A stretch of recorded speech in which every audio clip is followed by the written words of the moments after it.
இந்த குரங்கு பையில பாருங்களேன் எப்படி போட்டு மல்லு கட்டிக்கிட்டு இருக்கான்ட்டு. அதாவது என்னன்னா, இன்னைக்கு எலெக்ஷன் எதுமா காலையிலேயே அலர்வேல் கிளம்பிட்டோம். எதுக்குன்னு பார்த்தீங்கன்னா, மதுரை சித்திரை திருவிழாக்கு அழகருக்கு மாலை போட தான் போகிறோம். வர வழியில் மலையை பார்த்துட்டு 6 மணிக்கெலாம் கோயில் என்ட்ரன்ஸ் வந்தாச்சு. வந்தோடனே அப்படியே டேரெக்டாக மலையேற ஸ்டார்ட் பண்ணியாச்சு.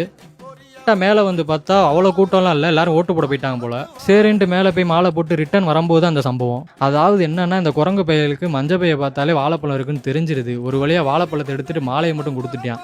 இதனாலேயே நான் என்ன பண்ணிடுறது, கையில் எந்த பையும் வச்சுக்கிறதுல எங்கள் அப்பாட்ட கொடுத்துட்றது. அவ்வளோதாங்க. மேலே நல்லா சாமி கும்பிட்டு கீழே அப்பே முருகனை பார்க்க வந்துட்டேன். உள்ளே போய் அர்ச்சனை சீட்டு வாங்கிட்டு சாமிக்கு ஒரு அர்ச்சனையை போட்டு தரமாக சாமி கும்பிட்டாச்சு. அவ்வளோதாங்க. அதுக்கப்புறம் அந்த குரங்கு பையில பார்த்துட்டு கீழே வந்துட்டோம். கீழே வந்ததுக்கப்புறம் அந்த காலையில் ஏர்லி மார்னிங் சன்ரைஸில் கோபுரத்தை பார்க்கும்போது அவ்வளோ சூப்பராக இருந்துச்சு. அப்படியே நடந்து உள்ளே வந்தாச்சு. இந்த வாரம் நம்ம அழகரை பார்க்க வந்திருக்கோம். அடுத்த வாரம் அவரே நம்மளை பார்க்க மாறிக்கு வந்துருவாரு.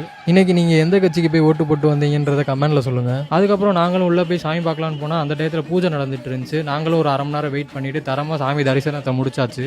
சாமி பார்த்துட்டு வெளியே வரும்போது இந்த மாதிரி கோயில் மினியேச்சர் செஞ்சு வச்சிருப்பாங்க, போனீங்கன்னா பாருங்க. அப்புறம் பிரசாத இடத்துல 2 தோசையை பார்சல் கட்ட சொல்லியாச்சு.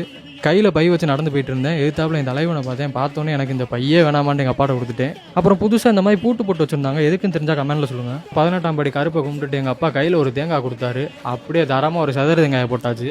உங்களுக்கு இந்த வீடியோ பிடிச்சிருந்துச்சுன்னா ஒரு லைக் போடுங்க. நாங்களும் வண்டி எடுத்துட்டு வீட்டுக்கு கிளம்பிட்டோம். போய் ஓட்ட போடணும் போத. தேங்க்யூ.